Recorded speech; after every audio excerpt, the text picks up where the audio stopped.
જય શ્રી કૃષ્ણ. સર્વ વૈષ્ણવોને મારા ભગવત સ્મરણ. શ્રી ગોસાઈજી પરમ દયાલ કી જય. પુષ્ટિ સત્સંગ ચેનલમાં આપ સર્વ વૈષ્ણવજનોનું હું શિવાંગી સર્વનું સ્વાગત કરું છું. વૈષ્ણવો, આજે સત્સંગમાં શ્રી પ્રભુચરણના જયઘોષ સાથે 252 વૈષ્ણવોમાંના વૈષ્ણવ 118માં એક મલેચ્છ મહાવન્ન એમના વાર્તાનો પ્રસંગ વૈષ્ણવો આપણે જોવાના છીએ. તો વૈષ્ણવો, હવે શ્રી ગુસાઈજીનો સેવક એક મલેચ્છ મહાવનનો રહીશ તેની વાર્તાનો ભાવ કહીએ છીએ. એ તામસ ભક્ત છે. લીલામાં એમનું નામ ગોહની છે અને એ શ્રી ઠાકોરજીની પાછળ પાછળ ફરે છે અને એમના જ સ્વરૂપમાં આસક્ત છે. તો ભામાની સખી માધુરીથી એ પ્રગટી છે એટલે એમના એ ભાવરૂપ છે. એક દિવસ એ ગોહની શ્રી ઠાકોરજીની પાછળ પાછળ વનમાં જાય છે. શ્રી ઠાકોરજી એને જોવે છે તો તેઓ તેને શ્રીદામાને બોલાવી લાવવા માટે કહે છે. એટલે એ કહે છે કે મહારાજ, મારાથી આપનો વિયોગ છે એ સહેવાતો નથી, તેથી આપ કોઈ બીજાને મોકલો તો સારું. હું તો કેરા વીણવાની મસે એટલે કે બહાને સાસુ નણંદથી છુપાવીને આપના દર્શન માટે વનમાં આવું છું. તો કોઈને આ ભેદની જાણ થાય તો મારું વનમાં આવવાનું બંધ થઈ જાય. પછી આપના દર્શન વગર હું તો નિષ્પ્રાણ થઈ જાઉં. મહારાજ, હું પરાધીન છું. ત્યારે શ્રી ઠાકોરજી સુબલ સખાને બોલાવી અને શ્રીદામાને જટ બોલાવી લાવ. આજે નવો ખેલ ખેલીશું, નવી રમત રમીશું, એમ તેને ઠાકોરજી કહે છે. અને તે શ્રીદામા પાસે જઈ અને તેને ઝટ તું ચાલ, આજે એક નવો ખેલ છે એ થશે, એમ એમને કહે છે. થાકી જાય અત્યારે શ્રીદામા છે એટલે ઝટપટ આવી અને શ્રી ઠાકોરજીને દંડવત કરે છે. પછી ખેલ થાય છે અને શ્રી ઠાકોરજી શ્રમિત થાય છે. થાકી જાય છે પ્રભુ. તો ગોહની વનમાંથીને મીઠા ફળો સિદ્ધ કરી અને પાંદડીનો દોનો પડિયોલ કરી અને એમાં લાવે છે અને શ્રી ઠાકોરજીને આરોગવા માટે વિનંતી કરે છે. ત્યારે તેના મોંમાંથી છાંટો ઉડે છે અને સામગ્રીમાં પડે છે. હવે એને કાંઈ ખબર પડતી નથી. તો શ્રીદામા છાંટો ઉડતો જોઈ અને ગોહનીને દાસ ગોલી, તું તારું એઠું શ્રી ઠાકોરજીને આરોગ આવે છે, જા મલેચ્છ યોનિમાં તું પ્રાપ્ત થા. આમ મલેચ્છ યોનિ તું પામ. ત્યારે તે ડર પામી અને શ્રી ઠાકોરજીને વિનવે છે કે મહારાજ, મને તો ખબર ન રહી, મારો અપરાધ ક્ષમા કરો. શ્રી ઠાકોરજી કહે છે કે અપરાધ અજાણપણે થયો છે, છતાં શ્રીદામાની લાગણી છે એ મિથ્યા ખોટી છે એ કેવી રીતે થાય? તેથી તને મલેચ્છ યોનિ તો મળશે, પછી તારો ઉદ્ધાર થશે કે. તો વૈષ્ણવો, તેનો જન્મ મહાવનથીને 20 કોશ દૂર એક ગામમાં એક મલેચ્છને ત્યાં થયો છે. તો અહીંયા શ્રીદામા છે વૈષ્ણવો, એમના કહેવાથીને એમને મલેચ્છ યોનિ છે પ્રાપ્ત થઈ. અને ભક્તના વૈષ્ણવો વચન છે ક્યારે પણ ઠાકોરજી છે એ ક્યારે પણ અસફળ થાય એવું ક્યારે પણ કરતા નથી.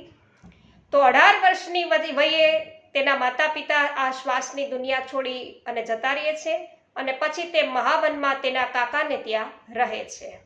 યુવાન વયે તેના માતા પિતાનું મરણ થવાથી તે આ કાકાના આશ્રયે રહ્યો છે અને આની યુવા અવસ્થા છે એ દુઃખદ છે. તો વૈષ્ણવો, અત્યાર સુધીમાં આપણે જોયું કે ગોહની શ્રી ઠાકોરજીનો વિયોગ સહન કરી શકતી નથી. તે તેમની પાછળ પાછળ જાય છે, ખેલ થાય છે. તો શ્રીદામા તેને શ્રીદામા છે એમને મલેચ્છ યોનિમાં તું પ્રાપ્ત થઈશ એવો શ્રાપ એને આપે છે કે જ્યારે આ ગોહની ઠાકોરજીને આરોગવા માટે ફલનો દોનો છે એ લાવે છે ને એમાં એનાથી ને એક થૂકનો છાંટો ઉડી જાય છે. એટલે શ્રી ઠાકોરજી કહે છે કે ભાઈ અપરાધ તો અજાણતા થયો છે, શ્રીદામાની વાણી છે એ મિથ્યા થાય નહીં, તેથી મલેચ્છયોની પાયમાં પછી કે તારો ઉદ્ધાર થશે, આમ પ્રભુ એને કહે છે. તો અહીંયા જાણવા જેવી વાત તો વૈષ્ણવ એ છે કે અપરાધ અજાણતા થયો હોય તો પણ તેની સજા તો ભોગવવી જ પડે છે. તેથી શ્રી ઠાકોરજીની સેવા કરવામાં વૈષ્ણવો આપણે હંમેશા સાવધાન રહેવું, તેમને આરોગાવામાં, તેમને વિનંતી કરવામાં ખૂબ જ છે એ સાવધાની રાખવી જોઈએ. હવે એમનો વાર્તા પ્રસંગ પહેલો વૈષ્ણવો આ મલેચ્છયોની પ્રાપ્ત થયા પછીનો જોઈએ તો એકવાર સ્વયં શ્રી ગુસાઈજી રમણ રેતી પધારે છે. તેઓ એક વૈષ્ણવ પુત્રને અષ્ટાક્ષર સંભળાવે છે અને તેને નામ સુણાવી પોતાનો સેવક કરે છે. આ મલેચ્છ પણ શુષ્ક કાષ્ઠ સૂકી લાકડીઓ લેવા માટે ત્યાં આવ્યો છે. એને શ્રી ગુસાઈજીના ખૂબ અલૌકિક દર્શન થયા છે અને એ તેમનો સેવક થવા વિચારવા લાગ્યો. પછી તે રોજ સાંજે શ્રી ગોકુળ આવી શ્રી ગુસાઈજીના દર્શન કરે છે. તે રોજ રાત્રે કાળો કામડો લઈ અને શ્રી ઠાકોરજીની ઘાટ પર તે સૂઈ રહે છે, ઠકુરાણી ઘાટે. તો એક દિવસ શ્રી પ્રભુનો જલધરો છે એ છોવાઈ જાય છે. તેથી શ્રી પ્રભુ શ્રી યમુના સ્નાન માટે અંધારામાં જ પધારે છે. તો વૈષ્ણવો આપણે જોયું કે આ મલેચ્છ છે એ શ્રી ગોકુળમાં રોજ આવી શ્રી ગુસાઈજીના દર્શન કરે છે અને તેમના અલૌકિક દર્શન થવાથી એ પ્રસન્ન થઈ અને એમનો સેવક થવા માટે વિચારે છે. તો અહીંયા શ્રી ઠાકોરજીએ ગોહની જે કહેલી વાત છે કે મલેચ્છયોની પાયમાં પછી તારો ઉદ્ધાર થશે, એ વાત અહીંયા સાચી થતી હોય એવું આપને લાગી રહ્યું છે. કેમ કે શ્રી પ્રભુના અલૌકિક દર્શન એને થયા અને તેના મનમાં તેમનો સેવક થવાનો વિચાર આવ્યો. તો આ પ્રથમ સોપાન તેના ઉદ્ધારનું વૈષ્ણવો અહીંયા આપણને જોવા મળ્યું. તો કેમ કે વૈષ્ણવો શાસ્ત્રમાં શીતળ જળથી ઘરે સ્નાન કરવાનો દોષ કહ્યો છે. તો તેથી શ્રી ગુસાઈજી યમુના સ્નાન માટે પધાર્યા છે અને ત્યારે અંધારામાં આ મલેચ્છના માથે શ્રી ગુસાઈજીનું ચરણ લાગે છે. ત્યારે શ્રી પ્રભુ 3 વાર અષ્ટાક્ષર મંત્ર કહે છે. પછી શ્રી યમુના સ્નાન કરી અને શ્રી પ્રભુ તો ઘરે પધારે છે. એ પછી મલેચ્છ વૈષ્ણવો પાસે આવીને બેસે છે. તે તેઓને કે હું તો સેવક છું, હું પણ એકે સેવક થયો છું એમ કહે છે. ત્યારે બધા વૈષ્ણવો આ વાત શ્રી ગુસાઈજીને પૂછે છે. પછી શ્રી પ્રભુ પ્રસન્ન થઈને બધી વાત તેઓને કહે છે અને જણાવે છે કે થોડેક છેટે એને બેસવા દેજો તમે. તો આ મલેચ્છ રોજ બારણે આવીને દર્શન કરે છે. શ્રી ગુસાઈજી શ્રીનાથદ્વાર તથા પરદેશ જ્યાં ક્યાંય પણ પધારે તે પણ તેમની સાથે વૈષ્ણવ હવે જાય છે. તે તેમના દર્શન કર્યા વગર જળપાન પણ કરે નહીં. તો વૈષ્ણવો કેટલી ગુસાઈજીમાં આસક્તિ છે, ગુસાઈજીના દર્શન કર્યા વગર જલપાન પણ કરતો નથી. તો આવી કૃપા છે એના પર થઈ જાય છે. પછી શ્રી પ્રભુ તેને અંતર્ધ્યાન લીલા એને દેખાડે છે. પોતે નિત્ય લીલામાં પધારે છે ત્યારે તે તેમના વિરહમાં દેહ ત્યાગ કરી દે છે. ગુસાઈજી જ્યારે નિત્ય લીલામાં પધાર્યા ત્યારે એ પણ પોતે પોતાના દેહનો ત્યાગ કરી દે છે. તો અહીંયા શ્રી ઠાકોરજીની વાણી એ અક્ષરશ વૈષ્ણવો સાચી ઠરી છે. શ્રી ગુસાઈજીનું ચરણ આ મલેચ્છના માથે લાગે છે. શ્રી પ્રભુ 3 વાર અષ્ટાક્ષર મંત્ર તેને કહે છે. આમ તે તેમનો સેવક બન્યો છે અને છેવટે શ્રી ગુસાઈજીના વિરહમાં આ મલેચ્છ દેહ છોડી દે છે. આમ તેનો ઉદ્ધાર થાય છે.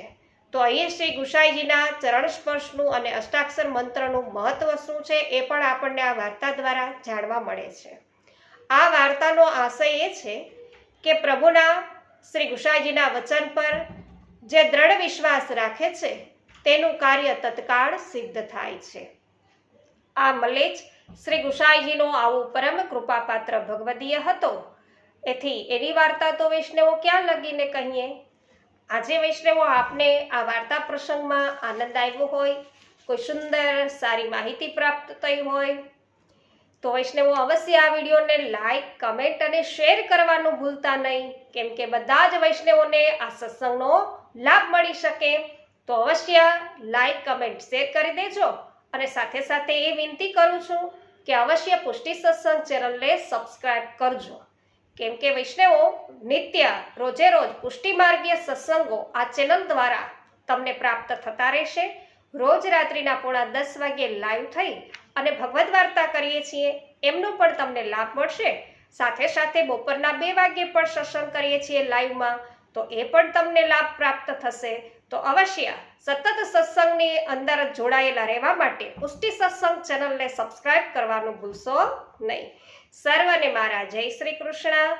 શ્રી ગુસાઈજી પરમ દયાલ કી જય.